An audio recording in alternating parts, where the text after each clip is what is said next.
नमस्कार। SPT news में आपका स्वागत है। पेश है 29 सितंबर सोमवार शाम 7:15 राजस्थान की बड़ी खबरें।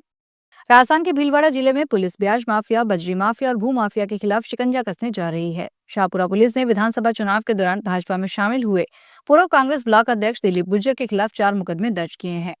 करोड़ों की अवैध संपत्ति का खुलासा होने के बाद पुलिस ने जांच तेज कर दी। पुलिस अब बीजेपी नेता दिलीप गुर्जर की 45 करोड़ रुपए की 350 बीघा जमीन, 40 मकान और करोड़ों की संपत्ति सीज करने की तैयारी में है।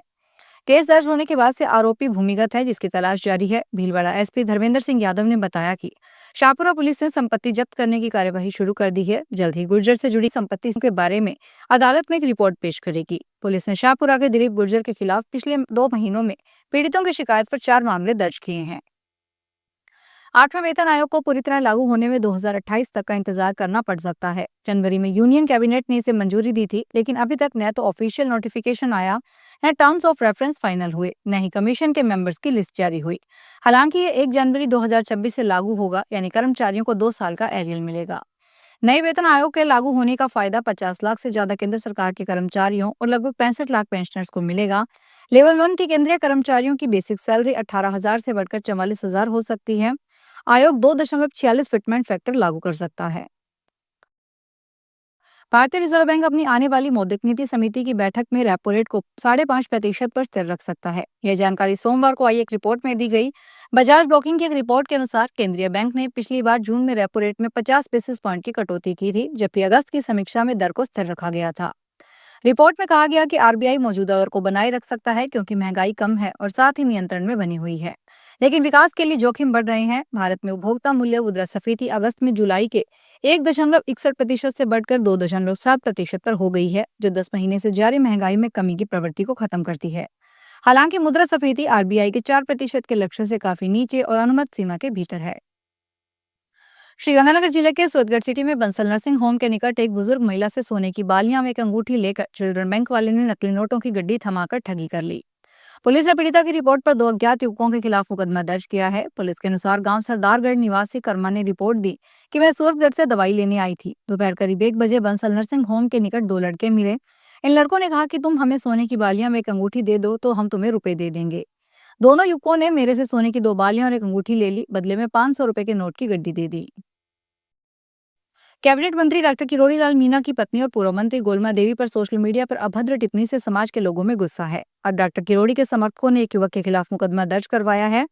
अलवर के रहने वाले जितेंद्र मीणा ने अरावली विहार थाने में मुकदमा दर्ज करवाया है। जितेंद्र मीणा ने बताया कि कमल गुर्जर नाम से फेसबुक आईडी से गोलमा देवी पर अमर्यादित भाषा में टिप्पणी की गई थी। मां समान गोलमा देवी के लिए अपशब्द कहे, इससे समाज में आक्रोश है। महिलाओं के विरुद्ध संकीर्ण मानसिकता रखने वाले ऐसे व्यक्तियों पर कठोर से कठोर कार्रवाई होनी चाहिए।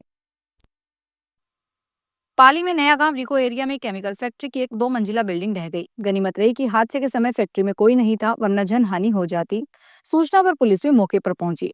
पाली के ट्रांसपोर्ट नगर थाने में हनुमान सिंह ने बताया कि नया गांव रिको औद्योगिक क्षेत्र में एक चूड़ी फैक्ट्री का 25 गुना 70 फीट में बना भवन रविवार रात करीब 9 बजे गिर गया। हादसे की सूचना पर ओम प्रकाश चौधरी को मौके पर भेजा। ये चूड़ी केमिकल फैक्ट्री हुसैन अली की है। उसकी फैक्ट्री के पड़ोस में ही निर्माण चल रहा था, जहां रविवार को पड़ोस के प्लाट में जेसीबी से नींव खोदी जा रही थी। आरोप है कि नींव की खुदाई के बाद ही रात करीब 9 बजे फैक्ट्री की बिल्डिंग भरभराकर नीचे गिर गई। गनीमत रही कि उस फैक्ट्री में कोई नहीं था, इस वजह से बड़ा हादसा टल गया। पुलिस मामले की जांच में जुटी है। प्रतापगढ़ पुलिस ने हनी ट्रैप गिरोह का खुलासा करते हुए एक आरोपी को गिरफ्तार किया है। जिला पुलिस अधीक्षक बी आदित्य के निर्देशन में अतिरिक्त पुलिस अधीक्षक पर्वत सिंह और वृत्ताधिकारी गजेंद्र सिंह राव, छोटी सादड़ी थानाधिकारी प्रवीण टाक की टीम पर कार्रवाई की गई। गिरफ्तार आरोपी की पहचान भानु प्रताप उर्फ भानु डोली के रूप में हुई है। मामला 4 जनवरी 2025 का है। भगत राम कुमावत निवासी नारायणी छोटी सादड़ी ने एक रिपोर्ट दर्ज करवाई थी। प्रार्थी ने बताया कि आरोपियों ने उसे डरा धमकाकर 60,000 रुपए नगद और 1.5 लाख रुपए के स्टाम्प पेपर लिखवाकर हनी ट्रैप के जाल में फंसाया और पैसे हड़प लिए। इस संबंध में छोटी सादड़ी थाने में मामला दर्ज करवा के जांच शुरू कर दी। वाहन मालिकों के लिए एक अच्छी खबर है। अब उन्हें 20 साल पुराने वाहन पर कबाड़ नहीं बेचने पड़ेंगे। वाहन मालिक निर्धारित शुल्क जमा करवाकर दोपहिया वाहन से लेकर कार और मालवाहक वाहनों का री रजिस्ट्रेशन करवा सकेंगे। इसके लिए केंद्रीय सड़क परिवहन और राजमार्ग मंत्रालय ने नोटिफिकेशन जारी कर दिया है। इस नोटिफिकेशन से पुराने वाहन धारकों को बड़ी राहत मिली है। इसके तहत वे 2 गुना शुल्क और फिटनेस जांच करवाने के बाद 20 साल पुराने वाहन भी चला सकेंगे। लेकिन 2 गुना शुल्क, फिटनेस जांच और पीयूसी करवाना अनिवार्य होगा। केंद्र सरकार ने मोटर वाहन अधिनियम के अनुसार लोगों को अपने वाहन के फिटनेस सर्टिफिकेट और रजिस्ट्रेशन नवीनीकरण करते समय 2 गुना शुल्क देना होगा। सोने चांदी के दाम सोमवार 29 सितंबर को अपने नए ऑल टाइम हाई पर पहुंच गए हैं। India Boolean and jewellers association के अनुसार 10 ग्राम 24 कैरेट सोना 2030 रुपए से बढ़कर 1,15,292 रुपए पर पहुंच गया है। इससे पहले ये 1,13,262 रुपए पर था। वहीं चांदी भी 6,000 रुपए से बढ़कर 1,44,100 रुपए पर पहुंच गई है। इससे पहले यह 1,38,100 पर थी। चूरू जिले के दूधवा खारा पुलिस ने NH 52 पर सिरसला गांव के पास 10 लाख रुपए से अधिक की अफीम जब्त करते हुए एक महिला अफसर सहित 3 तस्करों को गिरफ्तार किया है। पुलिस ने 1 किलो 30 ग्राम अवैध अफीम के साथ एक कार भी जब्त की है। जब्त किए गए मादक पदार्थों की अनुमानित कीमत करीब 10,15,000 रुपए बताई जा रही है। दूधवा खारा थाना अधिकारी हंसराज गुर्जर ने बताया कि नाकाबंदी के दौरान एक कार की तलाशी ली गई, जिसमें से अफीम बरामद हुई। गिरफ्तार आरोपियों की पहचान हरियाणा निवासी कुलदीप, अजय कुमार और अनीता रानी के रूप में हुई है। राजस्थान सरकार की मुख्यमंत्री अनुप्रति कोचिंग योजना के तहत फ्री कोचिंग सुविधा के लिए आवेदन करने का आखिरी मौका है। पहले आवेदन की अंतिम तिथि 14 सितंबर 2025 थी, जिसे बढ़ाकर अब 30 सितंबर 2025 कर दिया गया है। ऐसे में जो भी योग्य विद्यार्थी अब तक आवेदन नहीं कर सके, उनके पास सिर्फ एक दिन का मौका है। राजस्थान सरकार की यह योजना SC, ST, OBC, SPT, EWS और अल्पसंख्यक वर्ग के मेधावी विद्यार्थियों को निःशुल्क कोचिंग देने के उद्देश्य से शुरू की गई है। योजना के अंतर्गत JEE, नीट और अन्य प्रतियोगी परीक्षाओं की उच्च गुणवत्ता वाली कोचिंग मुफ्त दी जाती है। राजस्थान मुख्यमंत्री भजनलाल शर्मा ने सांगानेर को कई सौगात दी है, साथ ही विभिन्न विकास कार्यों का शिलान्यास और लोकार्पण किया। इस दौरान जनसभा को संबोधित करते हुए CM भजनलाल शर्मा ने कहा कि मैं मुख्यमंत्री तो हूं, लेकिन आपका विधायक भी हूं। हमारी डबल इंजन की सरकार का उद्देश्य है कि राजस्थान प्रगति के पथ पर आगे बढ़े। आगामी 40 से 50 सालों की जरूरत के अनुसार काम किया जा रहा है। विकसित राजस्थान की परिकल्पना में सांगानेर का विकास भी शामिल है। क्षेत्र में बिजली विभाग से जुड़े करीब 100 करोड़ रुपए के काम हुए।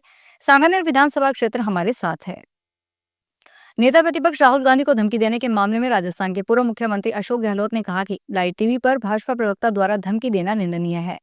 अभी तक भाजपा ने ऐसा बयान देने वाले प्रवक्ता पर कोई कार्रवाई नहीं की। राहुल गांधी लगातार वोट चोरी, महंगाई, बेरोजगारी और भ्रष्टाचार का मुद्दा उठा रहे हैं।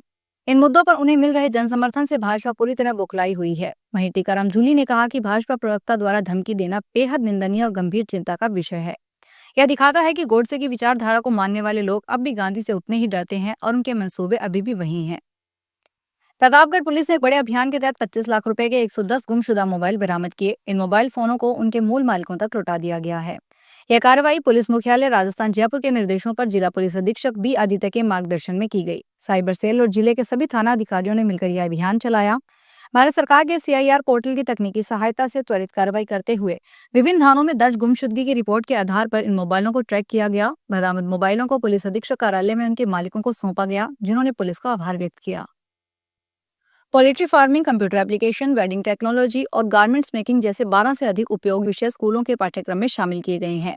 इन विषयों को चुनने का उद्देश्य यह है कि विद्यार्थी न केवल किताबी ज्ञान प्राप्त करे, बल्कि बाजार की मांग वाले कौशल भी सीखे। राजस्थान शिक्षा विभाग ने व्यावसायिक शिक्षा को निचले स्तर पर ले जाने का फैसला किया है। अब मिडिल स्कूल कक्षा 6 से 8 तक के विद्यार्थियों को भी बिजनेस या हाथ का हुनर सिखाया जाएगा। इसके लिए जिले के हर ब्लॉक में एक स्कूल का चयन किया जाएगा। चयनित स्कूलों में छात्रों को अलग अलग ट्रेड में कौशल की शिक्षा दी जाएगी, जिससे उनका रुझान पारंपरिक और आधुनिक दोनों तरह के हुनर की ओर बढ़ेगा। फिलहाल इस बुलेटिन में इतना ही, फिर हाजिर होंगे बड़ी खबरों के साथ।